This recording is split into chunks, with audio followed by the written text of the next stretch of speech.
Hey, what's going on, guys? It's Anthony with the Wrenched Out Reviews. Today we're going to be talking about what we did to fix the DJI Phantom 4, and we're going to show you guys something that you should look for if you do crash your drone, so stay tuned.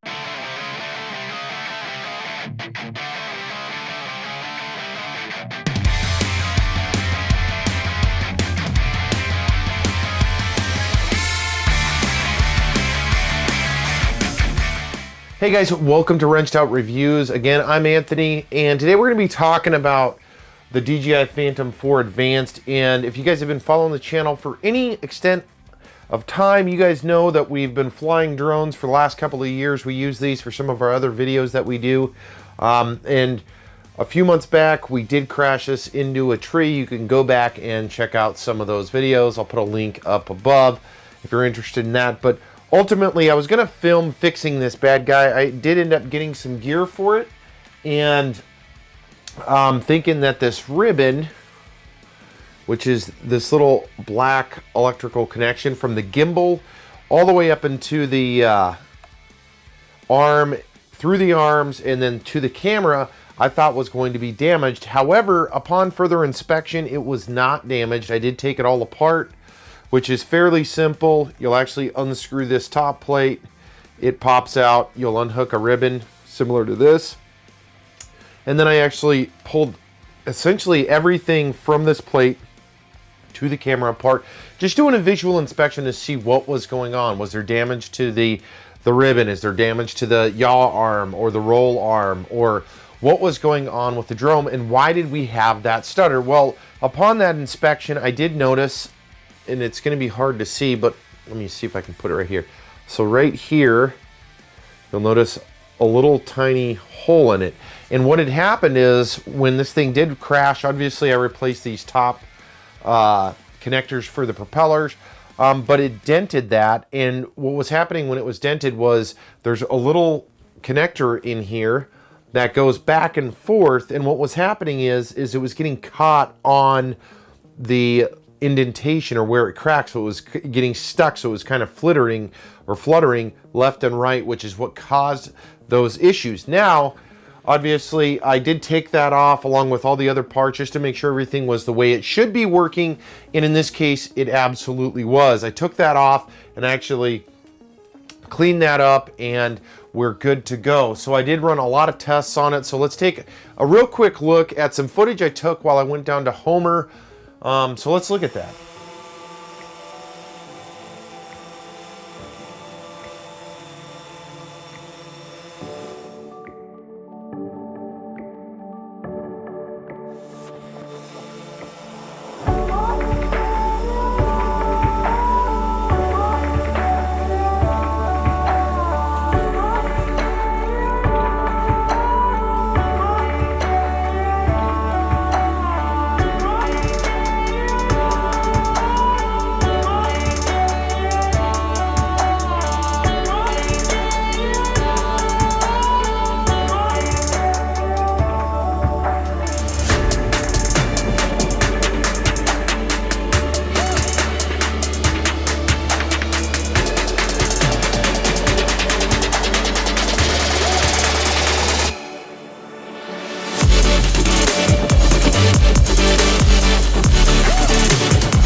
All right, so as you can see, the drone is working flawless. Now, a big tip for you guys that are flying drones, if you do happen to wreck one, obviously, as long as you can recover it and it's not completely destroyed, depending on the height, the obstacle that you struck, so forth and so on, it's going to determine whether or not what the condition of the drone is. Now, if it is in a repairable status, I would definitely say before ordering parts, kind of inspect what is damaged. Now, there was some obvious damage to this guy right up you know, right when I picked it up, and I am still waiting to order a lower shell. They actually ran out of them, but I will be ordering and replacing the lower shell, as I do have the legs for replacement, and I would like to replace that, as with due time, I know that the epoxy is probably going to wear, get fragile, and then it'll ultimately damage or will fall apart. So with that being said, this bad boy is working very well, and we got quite a bit of testing done. Now, I haven't done anything, I guess, too epic. The weather down there in Homer was raining, and then it was snowing, and then there was a day of wind, but I did get to get it out, which was very cool, just to make sure everything was working. Now, when I did test it, I was going to do a full video on it, on doing the test runs and whatnot, but we ran out of time. Now, some very simple and basic things after you do get it going. Obviously, just lift it up off the ground and then do some of the basic motor skills that you'll want to do with your drone, which is just some of the turns, move the camera, move the gimbal around, make sure everything's functioning as it should be before you launch it off into or out of a reasonable range, because then you don't want to, if there is any kind of malfunctions, you don't want to do anything crazy with it like we did earlier.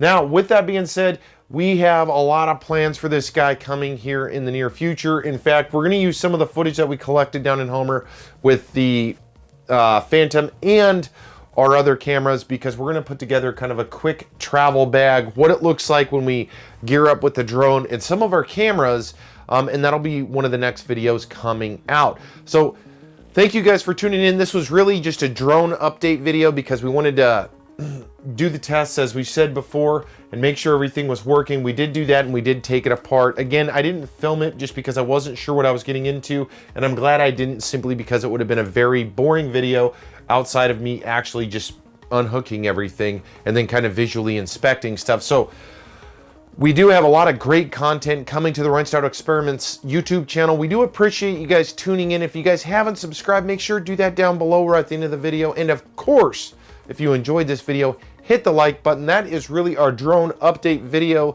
at this time. We do have a lot of wicked content that this is going to play a critical role in when it comes to shooting some photos and video. So thank you guys for tuning in. I hope you guys enjoyed, and until the next video, we'll see you around.